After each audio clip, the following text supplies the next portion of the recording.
Good morning, my dear students. This is our Balaji sir.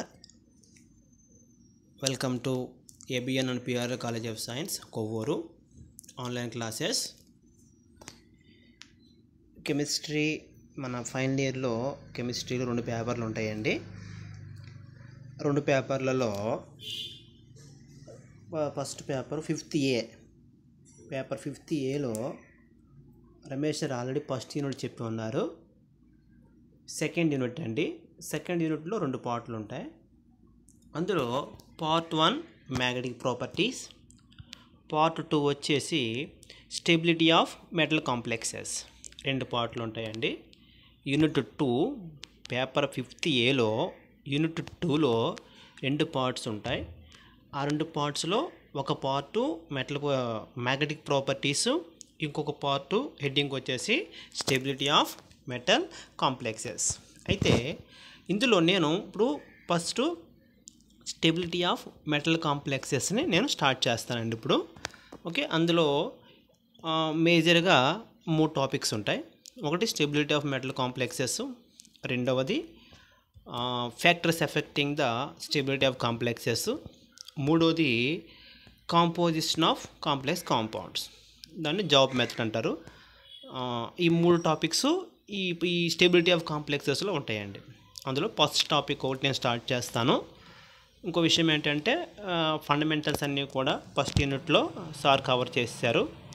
Definitions, complex అంటే ఏంటి, అందులో ఎన్ని రకాలు ఉంటాయి, లైగెండ్ అంటే ఏంటి, అందులో ఎన్ని రకాలు ఉంటాయి, ఇలాగా సెంటర్ మెటల్ అయాన్ అంటే ఏంటి, కోఆర్డినేషన్ నెంబర్ అంటే ఏంటి, ఇలాగా కొన్ని మెయిన్ ఇంపార్టెంట్ డెఫినేషన్స్ అన్నీ కూడా ఫస్ట్ యూనిట్లో మనకి కవర్ అయిపోతాయండి. ఓకే, నేను ఈ యూనిట్లో ఇంకా డైరెక్ట్గా టాపిక్ స్టార్ట్ చేస్తున్నాను. టాపిక్ పేరు వచ్చేసి స్టెబిలిటీ ఆఫ్ కాంప్లెక్స్ కాంపౌండ్స్. అదండి మన టాపిక్ పేరు అది. సో మన టాపిక్ చూసుకుంటే స్టెబిలిటీ ఆఫ్ కాంప్లెక్స్ కాంపౌండ్స్. ఇందులో ఫస్ట్ పాయింట్ వైజ్ చూద్దామమ్మా. Stability of metal complexes generally means that it exists under the favorable conditions without undergo decomposition. ఈ పాయింట్ దేని గురించి చెప్పబడిందంటే అసలు స్టెబిలిటీ అంటే ఏంటి అంటే అండర్ ద ఫేవరబుల్ కండిషన్స్లో ఏవైనా కాంపౌండ్స్ కానీ ఏవైనా వితౌట్ అండర్గో డికంపోజిషన్, అవి డికంపోజిషన్ అవ్వకుండా ఉంటే వాళ్ళు స్టేబుల్గా ఉన్నారు అని అర్థం అండి. Under the favourable conditions without undergo decomposition, that is nothing but generally stability అంటారండి. ద సెకండ్ పాయింట్ వచ్చేసరికి మన టాపిక్కి సంబంధించినటువంటి వర్డ్ అది. The term stability of metal complexes cannot be generalised. ఇక్కడ మన టాపిక్ వచ్చేసరికి అండి ఈ స్టెబిలిటీ ఆఫ్ మెటల్ కాంప్లెక్సెస్ని మనం కెనాట్ బి జనరలైజ్. దానికి కారణం ఏంటంటే the complexes may be stable to one reagent or conditions and may decompose in the presence of another reagent or conditions. ఇక్కడ దీని మీనింగ్ ఏంటంటే కొన్ని complexes may be stable in one reagent or one condition, కొన్ని ఒక reagent సమక్షంలో కానీ లేదా ఒక పర్టికులర్ కండిషన్స్లో కానీ స్టేబుల్గా ఉంటాయి. మరలా ఆ కండిషన్స్ మారినా ఆ అనదర్ రియేజెంట్ సమక్షంలో కానీ వాళ్ళు డికంపోజ్ అయ్యేటువంటి ఛాన్సెస్ ఉంటాయి అన్నమాట. ఓకే, కాబట్టి మన టాపిక్లో ఈ stability of metal complexes can be explained with the help of 2 different aspects. So ఈ విషయం ఉంది కాబట్టి మన సబ్జెక్ట్ వైజ్గా చూస్తే ఈ స్టెబిలిటీ ఆఫ్ మెటల్ కాంప్లెక్సెస్ని 2 డిఫరెంట్ ఆస్పెక్ట్స్లో ఎక్స్ప్లెయిన్ చేయడం జరిగిందండి. ఆ 2 డిఫరెంట్ ఆస్పెక్ట్స్ ఏంటంటే ఒకటి థర్మోడైనమిక్ స్టెబిలిటీ, రెండవది kinetic stability. First one thermodynamic stability and second one is kinetic stability. So thermodynamic stability అంటే a metal complex is said to be stable if it does not react with water, which would leads to a decreases in the free energy of the system. That is thermodynamic stability. ఇంకాదండి. So ఏదైనా metal complex అనేది thermodynamic stability ఉంది అంటే ఇప్పుడు అంటామంటే if it does not react with water, అది వాటర్తో react కాదు, which will leads to decreasing in the free energy of the system. ఆ సిస్టమ్ యొక్క ఆ కాంప్లెక్స్ యొక్క ఫ్రీ ఎనర్జీలో తగ్గుదల ఉంటుంది, డిక్రీజెస్ ఉంటుంది. సో అటువంటి సిచ్యువేషన్ ఫేస్ చేసే కాంప్లెక్సెస్ అన్నిటిని కూడా థర్మోడైనమిక్ స్టెబిలిటీ అంటారు. Next, the complex is said to be possess kinetic stability. ఏదైనా కాంప్లెక్స్కి కైనెటిక్ స్టెబిలిటీ ఉంది అని ఇప్పుడు చెప్పగలమంటే if it react with water to form stable product and there is a known mechanism through which the reaction can proceed. అంటే ఏదన్నా complex అనేది kinetic stability ఉంది అని ఎప్పుడు అంటామంటే if it react with water, అది వాటర్తో రియాక్ట్ అవుతుంది, to form a stable product, ఒక స్టేబుల్ ప్రొడక్ట్ని ఫామ్ చేస్తుంది. అలాగే there is a known mechanism, దానికి ఒక నౌన్ మెకానిజం కూడా ఉంటుందట అండి. సో అటువంటి సందర్భంలో అటువంటి కాంప్లెక్సెస్ ఏవైతే ఉన్నాయో వాటిని ఏమంటారంటే కైనెటిక్ స్టెబిలిటీ. ఆ కాంప్లెక్స్ హ్యావింగ్ కైనెటిక్ స్టెబిలిటీ అంటారండి. ఓకే, నెక్స్ట్ అందుప్పుడు ఈ రెండు థర్మోడైనమిక్ స్టెబిలిటీ, కైనెటిక్ స్టెబిలిటీలో ఫస్ట్ థర్మోడైనమిక్ స్టెబిలిటీ గురించి కొంచెం వివరంగా చూద్దామండి. అందులో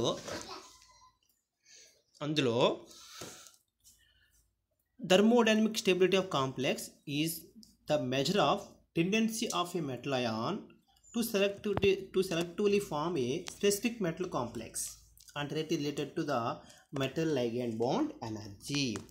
Thermodynamic stability of the complex is measure a tendency of a metal ion to selectively form a specific metal complex and directly related to the metal ligand bond energies. ఈ thermodynamic stability of the complex అనేది మనకి ఏం చెప్తుంది అంటే ఇది ఒక particular స్పెసిఫిక్గా form అయ్యేటువంటి మెటల్ కాంప్లెక్స్కి సంబంధించినటువంటి మెటల్ లైగాండ్ బాండ్ ఎనర్జీస్ని మనకి ఎక్స్ప్లెయిన్ చేస్తుందండి. మెటల్కి లైగాండ్కి సంబంధించిన బాండ్ ఎనర్జీస్ని మనకి స్పెసిఫిక్గా ఈ థర్మోడైనమిక్ స్టెబిలిటీ అనేది మనకి ఎక్స్ప్లెయిన్ చేస్తుంది. Next point, thermodynamic stability of the complex is represented by formation constant. ఈ థర్మోడైనమిక్ స్టెబిలిటీ ఆఫ్ ద కాంప్లెక్స్ని దేని ద్వారా రిప్రజెంటేషన్ చేస్తారంటేనండి ఫార్మేషన్ కాన్స్టెంట్. సో ఈ ఫార్మేషన్ కాన్స్టెంట్ అనేది it is also noun as stability constant. మన text బుక్లో stability constant అనే పదం ఉంటుందండి. మన టెక్స్ట్ బుక్లో స్టెబిలిటీ కాన్స్టెంట్ అనేటువంటి పదం ఉంటుంది. So is also another name is called as stability constant. Okay, అక్కడ నెక్స్ట్ పాయింట్కి వెళ్దాము. ఇప్పుడు జనరల్గా ఒక పాయింట్స్ వస్తే most of the complexes are highly stable, most of the complex ions are highly stable.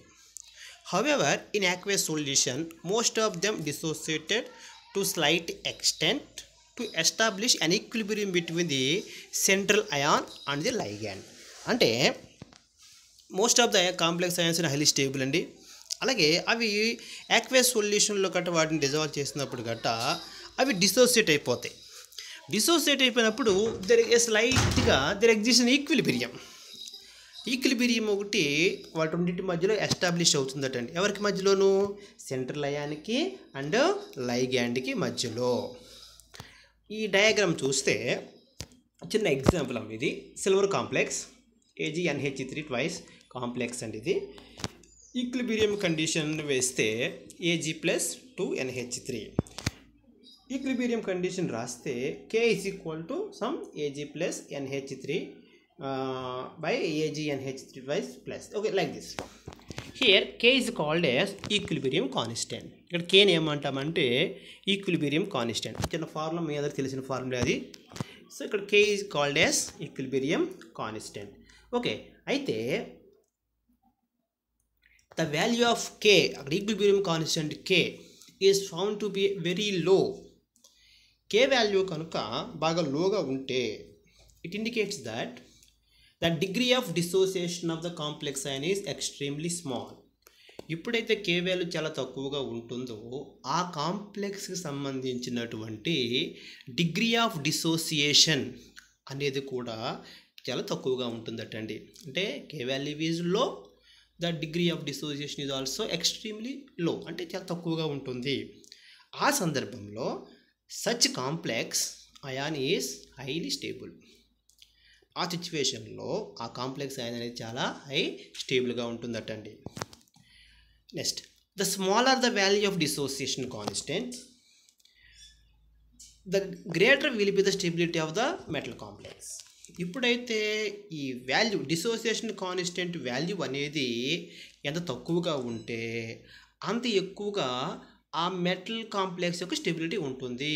The smaller the value of dissociation constant, that is greater will be the stability of metal complex. So dissociation constant అనే value ఇంత తక్కువగా ఉంటే ఆ metal complex యొక్క value అంత ఎక్కువగా ఉంటుంది. అయితే మనం డిసోసియేషన్ కాన్స్టెంట్ అనే పదం కంటే కూడా స్టెబిలిటీ కాన్స్టెంట్ అనే పదం ఉపయోగిస్తామండి. సో ఇక్కడ చూడండి, stability constant is equal to 1 dissociation constant. That is the most important relation అండి ఇది. Stability constant is equal to 1 dissociation constant. అంటే డిసోసియేషన్ కాన్స్టెంట్ బాగా తక్కువగా ఉంటే స్టెబిలిటీ కాన్స్టెంట్ బాగా ఎక్కువగా ఉంటుంది. అంటే స్టెబిలిటీ కాన్స్టెంట్ ఎంత ఎక్కువగా ఉంటే ఆ కాంప్లెక్స్ అంత stable and more stable. So ఈ రెండు ఒకదానికొకటి ఇన్వర్స్లీ ప్రపోర్షనల్ అండి. సో ఎలాగైనా చెప్పొచ్చు, స్టెబిలిటీ కాన్స్టెంట్ ఎక్కువగా ఉందని చెప్పినా ఒకటే, డిసోసియేషన్ కాన్స్టెంట్ తక్కువగా ఉందని చెప్పినా ఒకటే. సో కాబట్టి ఇక్కడ stability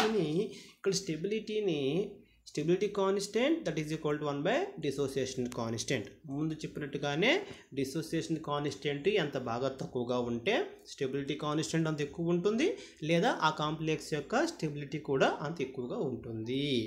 next, this is the most important fundamental point అండి. ఓకే, నెక్స్ట్ కేటగిరీకి వెళ్తే కైనెటిక్ స్టెబిలిటీ. ముందు చెప్పుకున్నట్టుగా డెఫినేషన్ చెప్పుకున్నాము. ఇక్కడ కొంచెం బ్రీఫ్గా దాంట్లో 2 క్లాసిఫికేషన్స్ ఉన్నాయండి. Kinetic stability, okay, the term kinetic stability of the complex is classified into labile and inert complexes on the basis of their rate of reaction base చేసుకొని కైనెటిక్ స్టెబిలిటీని కూడా 2 రకాలుగా క్లాసిఫై చేశారు. ఒకటి ఆ కాంప్లెక్సెస్లో, ఆ కైనెటిక్ స్టెబిలిటీ ఆఫ్ కాంప్లెక్సెస్లో లెబెల్ కాంప్లెక్సెస్ ఉంటాయటండి, అలాగే inert complexes కూడా ఉంటాయటండి. Next, ఇప్పుడు లెబెల్ కాంప్లెక్సెస్ అంటే ఏంటో చూద్దాం. When the rate of substitution of ligand is high, the complex is said to be labile. అంటే ద రేట్ ఆఫ్ సబ్స్టిట్యూషన్, ఈ లైగండ్ సబ్స్టిట్యూషన్ రియాక్షన్ జరుగుతాయండి. అది జరిగినప్పుడు వాటి సబ్స్టిట్యూషన్ అనేది చాలా ఎక్కువగా కట్ట ఉంటే అటువంటి లైగండ్స్ కలిగినటువంటి ఆ కాంప్లెక్సెస్ అన్నిటిని కూడా లెబెల్ కాంప్లెక్సెస్ అంటారు. ఇంకో విధంగా చెప్పాలంటే ఈజీలీ రీప్లేస్డ్, చాలా ఈజీగా లైగండ్ గట్ట రీప్లేస్ అయిపోతే, ఆ సబ్స్టిట్యూషన్లో ఆ లైగండ్ చాలా ఈజీగా రీప్లేస్ అయిపోతే అటువంటి కాంప్లెక్సెస్ అన్నిటిని కూడా మనకి లెబైల్ కాంప్లెక్సెస్ అంటారు. ఇక్కడ చిన్న ఎగ్జాంపుల్ రాశానండి, కాపర్ కాంప్లెక్స్కి సంబంధించి రాశాను. ఇక్కడ ఇది నేను ఫోన్లో టైప్ చేయడం వల్ల NH3 4 times యాక్చువల్గా పక్కనే వచ్చేసి ఒకసారి మీరు చూడండి, మీకు అర్థమవుతుంది అలా ఎందుకు వచ్చింది అంటే ఇక్కడ టైపింగ్లో మరి మనకి ఆ సఫిక్స్ కింద పెట్టుకోవడానికి ఆప్షన్స్ లేవు కాబట్టి నేను అలా టైప్ చేయాల్సి వచ్చింది. ఓకేనండి, ఇక్కడ కాపర్ కాంప్లెక్స్ ఈజ్ లెబెల్ కాంప్లెక్స్. ఇందులో ఈ కాంప్లెక్స్ని కాన్సన్ట్రేటెడ్ HClతో గట్ట మనం రియాక్షన్లో పార్టిసిపేట్ చేసినప్పుడు ఇందులో NH3 లైగండ్స్ అనేవి ఈజీగా రీప్లేస్ అయిపోయి వాటి ప్లేస్లో Cl మైనస్ అనేటువంటి లైగండ్స్ రీప్లేస్ అవుతాయి. NH3 బయటకు వెళ్ళిపోయి వాటి ప్లేస్లో కంప్లీట్గా Cl మైనస్ లైగండ్స్ అనేవి లోపలికి వచ్చేస్తాయి. ఇది చాలా ఈజీగా జరుగుతుంది. లేదంటే the rate of substitution of ligand is high, అంటే చాలా ఎక్కువ జరుగుతుంది. ఇటువంటి కాంప్లెక్స్ని ఏమంటారంటే లెబెల్ కాంప్లెక్సెస్ అంటారు. నెక్స్ట్ అండి, ఆన్ ద అదర్ హ్యాండ్ ఇంకొక టైప్ కాంప్లెక్స్ అవి ఏంటంటే ఇన్నర్ట్ కాంప్లెక్సెస్ అనమాట. ఈ ఇన్నర్ట్ కాంప్లెక్సెస్ అంటే ఏంటంటే the rate of ligand exchange is very slow, లేదా the replacement of ligand is very slow, చాలా తక్కువగా ఉంటాయి. ఆ రీప్లేస్మెంట్ అనేది చాలా స్లోగా ఉంటుందండి. కింద పాయింట్లో కూడా ఇంకో మాట చెప్పండి, the ligand is very exchange with difficulty. Exchange అవ్వడం అనేది కూడా చాలా డిఫికల్ట్గానే ఉంటుందట అండి. ఓకే, సో ఆ రేట్ ఆఫ్ ఎక్స్చేంజ్ కానీ రీప్లేస్మెంట్ అనేది చాలా స్లోగా గట్ట జరిగితే అటువంటి కాంప్లెక్సెస్ అన్నిటిని ఏమంటారంటే ఇన్నర్ట్ కాంప్లెక్సెస్ అంటారు. ద బెస్ట్ ఎగ్జాంపుల్ వచ్చేసి కోబాల్ట్ కాంప్లెక్స్ అండి. కోబాల్ట్ కాంప్లెక్స్ ఇక్కడ కూడా సేమ్ ఇంతకుముందు చెప్పినట్టే ఈ కాంప్లెక్స్ను కూడా 6 మోలార్ 6 మోలార్ కాన్సన్ట్రేషన్ కలిగినటువంటి హెచ్సిఎల్తో కనుక ట్రీట్ చేసినప్పుడు చాలా స్లోగా రీప్లేస్మెంట్ ఉంటుంది. ఒక్క NH3 మాలిక్యూల్ ఇక్కడ యాక్చువల్ 6 NH3 లైగెండ్స్ ఉన్నాయండి. ఆ 6 NH3 లైగెండ్స్లో ఒక్క NH3 లైగెండ్ మాత్రమే బయటకు వచ్చి ఒక Cl మాత్రమే లోపలికి వెళ్తుంది. అది కూడా చాలా స్లోగా రీప్లేస్మెంట్ ఉంటుంది. ఒక NH3 మాలిక్యూల్ ఒక NH3 లైగెండ్ మాత్రమే బయటకు వచ్చి ఒక Cl- మాత్రమే లోపలికి వెళ్తుంది. ఓన్లీ ఆ రీప్లేస్మెంట్ కానీ అంటే ఆ సబ్స్టిట్యూషన్ కానీ ఆ రేట్ ఆఫ్ లైగెండ్ ఎక్స్చేంజ్ కానీ చాలా స్లోగా ఉంటుంది. అలా స్లోగా ఉండేటువంటి కాంప్లెక్సెస్ని ఏమంటారంటే ఇన్నర్ట్ కాంప్లెక్సెస్ అంటారు. ఓకే, ఈ రెండు ఈ లెబెల్ కాంప్లెక్సెస్ అలాగే ఈ ఇన్నర్ట్ కాంప్లెక్సెస్ రెండు కూడా కైనెటిక్ స్టెబిలిటీ ఆఫ్ కాంప్లెక్స్లోకి వస్తాయండి. ఇది క్లాసిఫికేషన్ అండి. సో అక్కడ చెప్పబడిన పాయింట్ ప్రకారం రెండింటిలో మోస్ట్ ఇంపార్టెంట్ ఫండమెంటల్ పాయింట్ ఏంటంటే ఏ కాంప్లెక్స్ అయినా సరే వాటికి స్టెబిలిటీ కాన్స్టెంట్ లేదా డిసోసియేషన్ కాన్స్టెంట్ వాటికి వాల్యూస్ కూడా ఉన్నాయండి. స్టెబిలిటీ కాన్స్టెంట్ డిసోసియేషన్ కాన్స్టెంట్కి సంబంధించిన వాల్యూస్ అయితే మన టెక్స్ట్ బుక్లో ఉన్నాయండి, అవి మెన్షన్ చేయలేదు. స్టెబిలిటీ కాన్స్టెంట్ లేదా డిసోసియేషన్ కాన్స్టెంట్ ఈ రెండు వర్డ్స్ మస్ట్ అండ్గా చూసుకోవాలి. ఏ కాంప్లెక్స్ యొక్క స్టెబిలిటీ ఏ రెండు కాంప్లెక్స్లు ఉంటే ఏ కాంప్లెక్స్ యొక్క స్టెబిలిటీ కాన్స్టెంట్ ఎక్కువ ఉందో ఆ స్టెబిలిటీ కాన్స్టెంట్ ఎక్కువ ఉన్నటువంటి ఆ complex more and more stable than previous one. దాని పక్కన కాంప్లెక్స్ కంటే లేదు. ఏ కాంప్లెక్స్ యొక్క డిసోసియేషన్ కాన్స్టెంట్ బాగా తక్కువగా ఉంటుందో ఆ డిసోసియేషన్ కాన్స్టెంట్ బాగా తక్కువగా ఉన్నటువంటి ఆ కాంప్లెక్స్ అనేది కూడా మనకి స్టెబిలిటీ కాన్స్టెంట్ చూసుకోవాలి. ఓకే, డిసోసియేషన్ కాన్స్టెంట్ బాగా తక్కువగా ఉన్నా లేదు, స్టెబిలిటీ కాన్స్టెంట్ బాగా ఎక్కువగా ఉందన్న ఒకటే, రెండు ఏదో ఒక వర్డ్ తీసుకొని చెప్పొచ్చు. స్టెబిలిటీ కాన్స్టెంట్ ఎక్కువ ఉంది లేదా డిసోసియేషన్ కాన్స్టెంట్ అనేది తక్కువగా ఉంది. ఓకే, సో ఆ విధంగా ఈ స్టెబిలిటీ కాన్స్టెంట్ ఎక్కువ ఉంది లేదా డిసోసియేషన్ కాన్స్టెంట్ తక్కువ ఉంది అంటే ఆ కాంప్లెక్స్ అనేది more and more stable. Okay, అది ఎలా వచ్చిందంటే ఈక్విలిబ్రియం కండిషన్ నుంచి ఈక్విలిబ్రియం కాన్స్టెంట్ రాసుకుంటే ఆ K వాల్యూ అనేది బాగా తక్కువగా ఉంది అంటే ఆ కాంప్లెక్స్ యొక్క డిగ్రీ ఆఫ్ డిసోసియేషన్ బాగా తక్కువగా ఉంటుంది. Degree of dissociation is nothing but dissociation constant. అంటే డిసోసియేషన్ కాన్స్టెంట్ బాగా తక్కువగా ఉంటుంది. డిసోసియేషన్ కాన్స్టెంట్ బాగా తక్కువగా ఉంది అంటే ఆ complex more and more stable. ఓకేనండి, this is the information about stability of complex compounds. Okay, thank you.